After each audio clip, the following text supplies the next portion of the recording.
This is Kevin Cassius for IFL TV. We're in Las Vegas here ahead of the moment Khan versus COLLAZO. This Saturday, May 3rd at MGM Grand with me. I've got trainer to Amir Khan, Mr. Virgil Hunter. First of all, how are you, sir? Hello, Coogan. Good to see you made it. Told you I was going to come. Yeah, I see. You keep a man of your word. Virgin American? Absolutely. Okay, first class. I've been here 25 times. Without your company, did you right this time? I need to come to where you are. You can take me out every night. I haven't gotten out of premium yet. I'm getting there.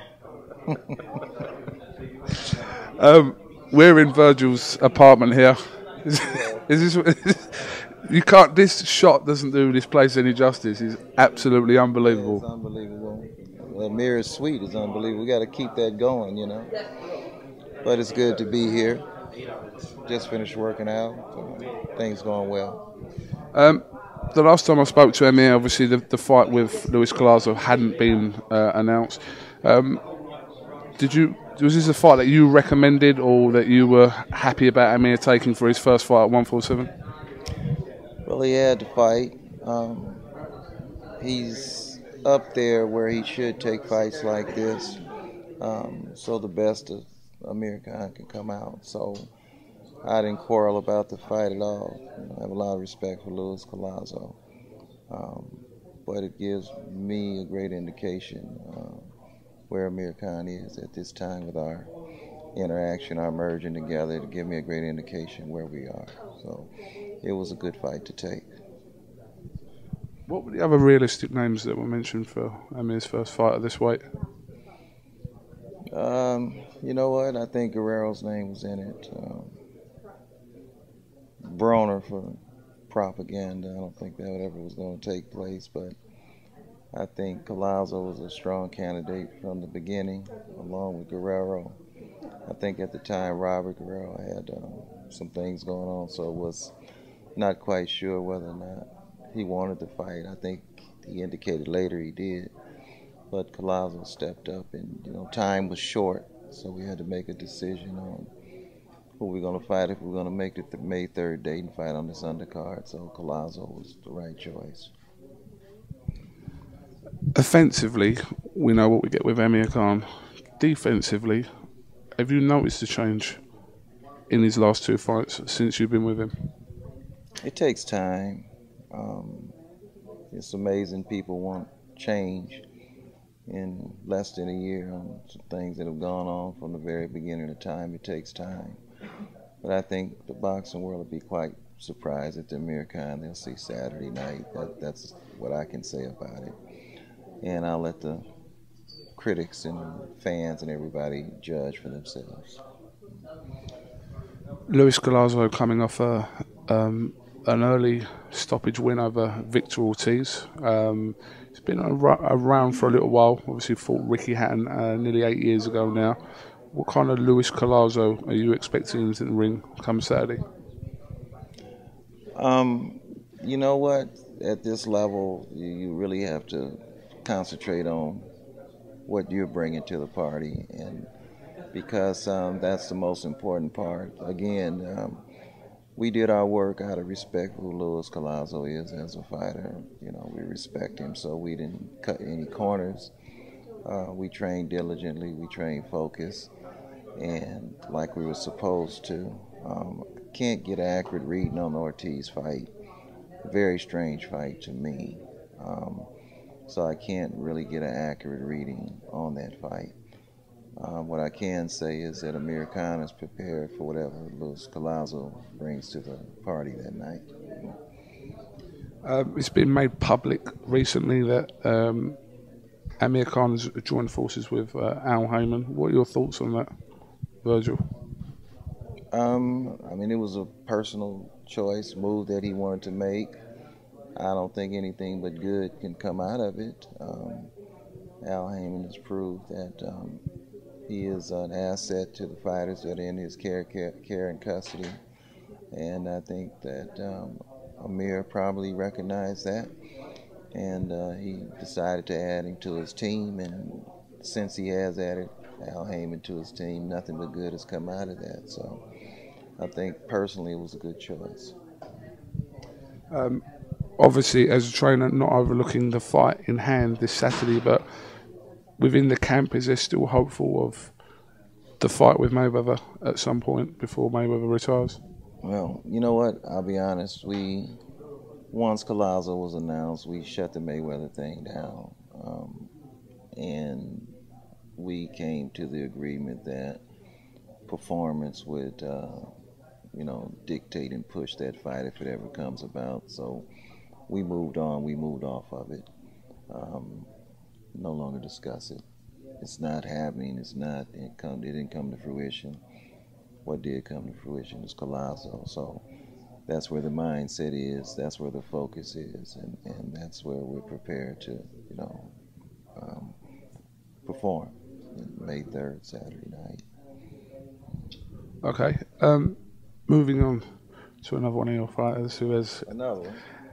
direct English reference, what should I say? Yes. Brandon Gonzalez, who fights May 31st against James DeGAle in the final eliminator for the IBF title. The winner of that to face the main event on that night, Carl Froch versus George Groves. For the fan at home that doesn't really know too much about Brandon Gonzalez, tell me a little bit about him. Brandon Gonzalez is a special fighter. He didn't even start boxing until he was 20. And over the last 9 years, he's made tremendous strides. So he's coming into his own now. It takes maybe 10 years for everything to really and truly come together. He showed promise of what he could be as an amateur by winning a national title with 40 fights or less, always being in the top 2 or 3 as an amateur. So he is a force to be reckoned with. His development came a little later on, so people really didn't see what I saw in him, but now they see it. And it's not an accident he's gotten as high as he has in his rankings. It's not by accident. It's by his efforts. It's by his skill. It's by his desire. And he's very formidable. And he's going to be formidable on March 31st. So I've heard Ambrose Mendy speak highly of James DeGAle. I think, anybody a gold medalist. One thing I did want to correct by Ambrose Mendy, I think he made the comment that James DeGAle would be the first gold medalist to win a world championship. He doesn't do his homework well, does he? Andre Ward is the first gold medalist to win a world championship. Did he say that in the press conference? He said that in an interview with you.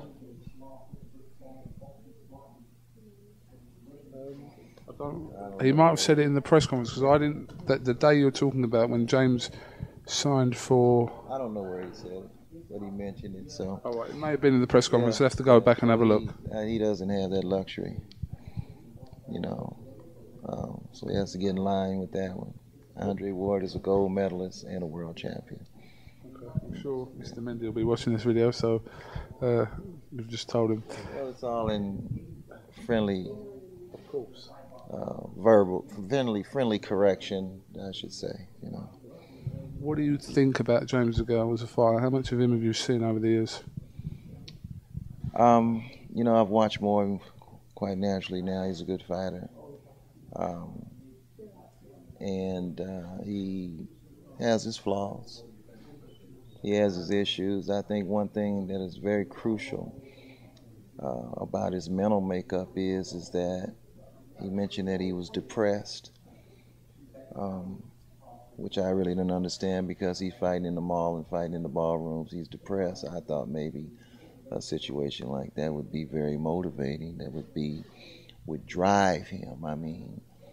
To want to fight his way out of those situations, but instead he got depressed. So that told me something there about his mental makeup.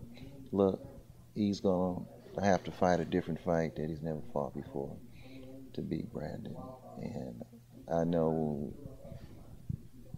people who haven't seen Brandon can't fathom that now, but it's going to be very tough. If he wins that fight, he could quite naturally be on his way. but he's got a very dangerous man in front of him, a very determined man. It's not going to be a game. And he has a lot of flaws. So we'll see how it goes. Let the best man win. It's interesting where we have kind of like two semi-finals. The winner of each fight will most probably go on to face each other later on in the year. So it's going to be an intriguing night. You think that'll happen? Possibly. Okay. Barry Hearn said Brandon Gonzalez wins. It's not a financial. Possibly who wins the fights will deter whether what I just said is true. I think they hope it turns out a certain way, so it can be profitable. But I think it's another scenario to that. I think by the fact that Brandon is in London and beats DeGALE in front of 80,000 people, I think that they would know exactly who he is. And that he would be worthy of a title shot. I mean, after all, if Froch wins, he fought Yusuf Mack in Nottingham. Right? Okay. If Groves win, he beat Carl Froch. He already fought DeGALE. So here's the guy that beat DeGALE. So why not fight? So I mean, the IBF has a lot to say about that. They're pretty accurate. That's one thing I admire about Mr. Darryl Peoples. He enforces the mandatory, so the promoter really doesn't have anything to say. He might get one exemption for domestic payoff. But at some point, he's got to fight who deserves to fight, whether it be James DeGALE or Brandon Gonzalez. May 31st, we'll see that all unfold. Finally, can you just give us an update on another one of your fighters, Andre Ward? Andre's soon to be getting back in the ring. Working out every day, training every day. The best is yet to come. And, we hope that at some point the matchroom fighters will, finally strike a match and light the fire and get some heart and, fight who they need to fight, quit ducking and keeping it all at home, You only got 2 fights more. Really, realistically, you have 2 more fights that could pay off. If Froch wins, you can flip-flop DeGALE. If he wins, you can flip-flop a couple of fights. But after that, you have to step off. We have time. We're young. We can wait. But, in Froch's situation, he can't retire without trying to get revenge. Otherwise, all his talk and bravado's gone in vain. And George, if he wants to be called a great, if he wins, he has to step up to the plate also. And also James DeGALE, because Ambrose Mendy put a stamp on him as being the best. So it's one thing to say it, it's another thing to prove it. So we'd be glad to give him that opportunity to prove it. Okay. Well, Virgil Hunter, thank you very much for talking to IFL TV. Cigar today. Cuban cigar. How did you know that? It's got a distinct aroma. Very expensive. I didn't know you were making that kind of money. Can I just say one thing? You got it. This was hours ago. Yeah. This was like 3-4 hours ago. Yeah. You got it through customs. That's another story. Okay, we'll leave it alone. Do you smoke a Cuban every now and then? I never have, but if I can get away with it like you, I'll try one. I'll tell you what, after Saturday night, me and you, back in this room. Hey, look, I'll be one of the few. Be glad to, my man. Virgil Hunter, listen, right. Thanks for talking to IFL TV. Best boxing fans in the world, the UK, and I mean that. Be glad to come back to London, Leicester Square. I'll be seeing you. All the cabbies, I'll be taking my pictures with you. I'll be hitting my favorite pubs in Leicester Square. Don't drink, but I like to hang out.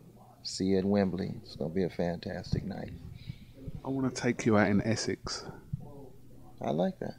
Have you heard of Essex in England? No, but I'll tell you a secret. I'm thinking about getting a gym in England. It's really pressing on me. Really? Yeah, I'd like to get a second gym in England. In the north or the south of England? Well, in the right place. You know where I can get a gym and a flat above it where I can live. That's what I'd like. Sure that won't be a problem. That's what I'm looking for. Okay. Yeah, and bring my guys over, and also, you know, kind of merge the two styles together. You know, if I can get a British fighter and teach him American style and get a hybrid, you know, a hybrid guy, you know, maybe a heavyweight where he's British, but he's got American style, but he's got a British heart, you Are you know. talking about me? Yeah. Are you talking about me? They're going to start a senior division soon. Huh? You got the height, man. I've got the height. Yeah, Raw power. Yeah, you got the height. You know boxing. Yeah. As Roger once said, I don't know shit about boxing. Nice talking to you, my Virgil, man. thanks for your time, and I'm sure I'll see more of you as the press activities go on this week. But thank you very much. This is I was going to say this is Virgil Hunter. This is Kugan Cassius with Virgil Hunter for IFL TV. Thank you very much.